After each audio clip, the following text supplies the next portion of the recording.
Daqui a pouco, às 10 da manhã, a CCJ, a Comissão de Constituição e Justiça do Senado, vai começar a sabatina de Cristiano Zanin, que foi indicado pelo presidente Lula para ocupar a vaga de Ricardo Lewandowski, que deixou o Supremo agora, em abril de 2023. Com a saída de Ricardo Lewandowski, o Supremo ficou desfalcado. Dos 11 ministros, agora ele só tem 10, então ficou uma vaga aí disponível. E quem faz a indicação aqui, de acordo com a Constituição Federal, é a Presidência da República, ou seja, o presidente Lula.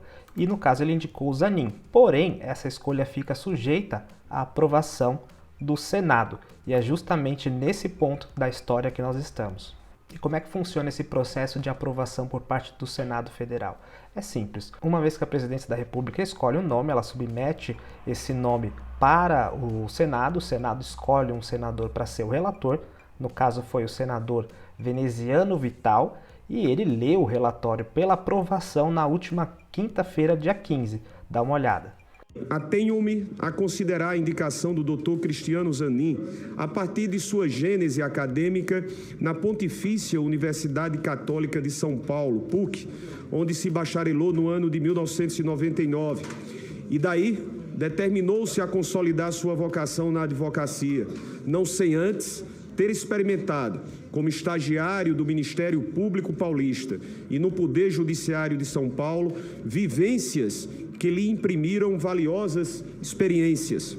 Sua decidida vocação em pendor pela militância advocatícia teve início no escritório Arruda Alvim Tereza Alvim Advocacia e Consultoria Jurídica em 99, aonde, concluída sua graduação, seguiu sua carreira como advogado, que já conta com aproximadamente 25 anos de atuação.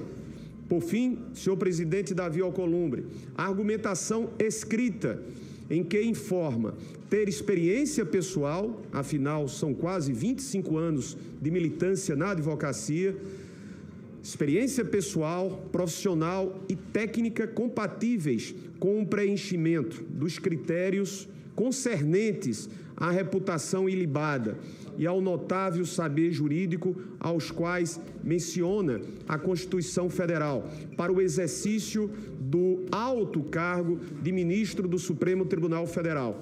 Ante ao compilado, senhoras e senhores senadores, senhores e senhoras brasileiros, entendemos que esse colegiado, composto de senadoras e senadoras, integrantes da Comissão de Constituição, Justiça e Cidadania do Senado Federal, dispõe de suficientes e sobejos elementos para firmarem juízo de convencimento sobre a indicação do Dr. Cristiano Zanin Martins para exercer o augusto cargo de ministro do Supremo Tribunal Federal. Senhor presidente, eis o nosso relatório. Lá na sabatina, Cristiano Zanin vai ter a oportunidade de fazer o seu discurso inicial para tentar convencer os senadores a votar pela aprovação de seu nome para o Supremo Tribunal Federal. Depois disso, os senadores começam a fazer a sabatina em si, fazer perguntas para o indicado, e ele tem, tanto o senador quanto o Zanin vai ter 10 minutos para fazer as perguntas, 10 minutos para responder e assim sucessivamente. E sobre o que pode ser tratado nessa sabatina? É simples, sobre os requisitos aqui para ser um ministro do Supremo Tribunal Federal. Notável saber jurídico e reputação ilibada, ou seja, a conduta e reputação do advogado Cristiano Zanin e os seus conhecimentos sobre a Constituição e o direito. Então, por exemplo, podem surgir perguntas sobre o que o futuro ministro do Supremo pensa sobre o marco temporal, por exemplo. Não sabe o que é o marco temporal? Dá uma olhadinha nesse vídeo aqui que nós gravamos faz 2 semanas, quando a Câmara aprovou o PL sobre o marco temporal, que fala sobre demarcação de terras indígenas. Dá uma olhada que eu falei sobre tudo isso, mas isso é um assunto que está com julgamento pendente no Supremo Tribunal Federal. Então pode ser que Zanin, se for aprovado, ele dê tempo de tocar nesse assunto aqui e decidir de um lado ou do outro, positiva ou negativamente em relação ao marco temporal.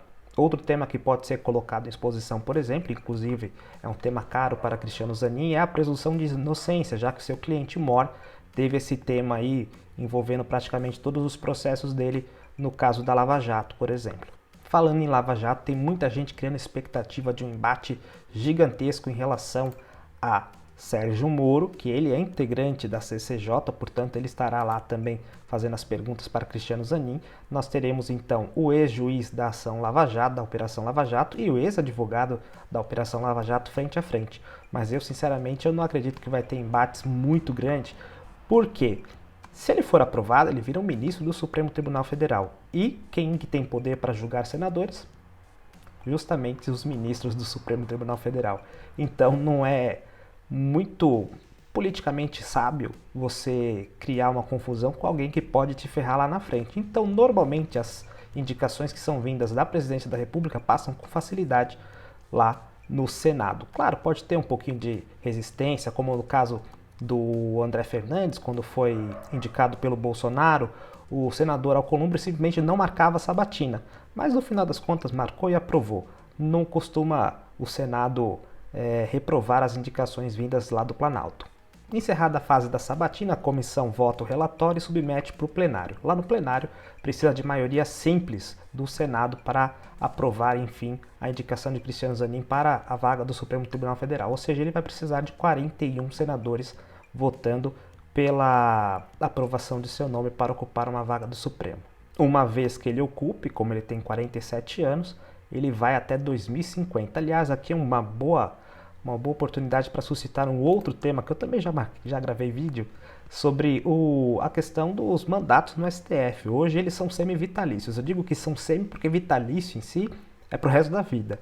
E no caso do Supremo não é para o resto da vida, é até atingir 75 anos. Por exemplo, o André Mendonça ele vai até 2047 como ministro, o Dias Toffoli até 2042 e agora Zanin até 2050.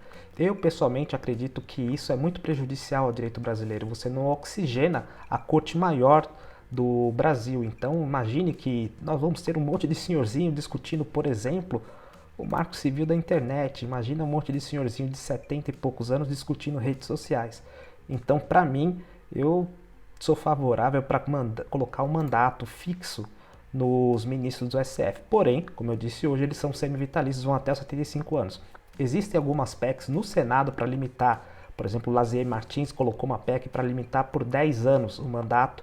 Teve outro senador que eu me esqueci o nome, perdão, mas vai 8 anos de mandato. Enfim, existem algumas propostas, porém o Senado não tem demonstrado muito interesse em mexer nesse vespeiro. Afinal das contas, você se indispor com o ministro do Supremo Tribunal Federal é praticamente, sendo um senador, pedir para aparecer um inquérito te investigando aí miraculosamente. Porém, enquanto essas propostas não forem aprovadas, nós teremos aí Toffoli até 2042, André Mendonça até 2047 e agora Zanin até 2050. E você, o que pensa sobre isso? Deixa a sua opinião aqui nos comentários. Já aproveitando que eu estou pedindo, vê se você é inscrito aqui no canal. Poxa, clica em se inscrever, é de graça, você não paga nada e ajuda o nosso trabalho. Também clica no sininho que vai aparecer, daí o YouTube vai te notificar quando tiver vídeos novos. Afinal das contas, ele pode ou não ser aprovado e qualquer notícia eu vou trazer para você. E você clicando no sininho, o YouTube vai te notificar. Por esse vídeo é só, um grande abraço, até o próximo vídeo. Tchau, tchau. Thank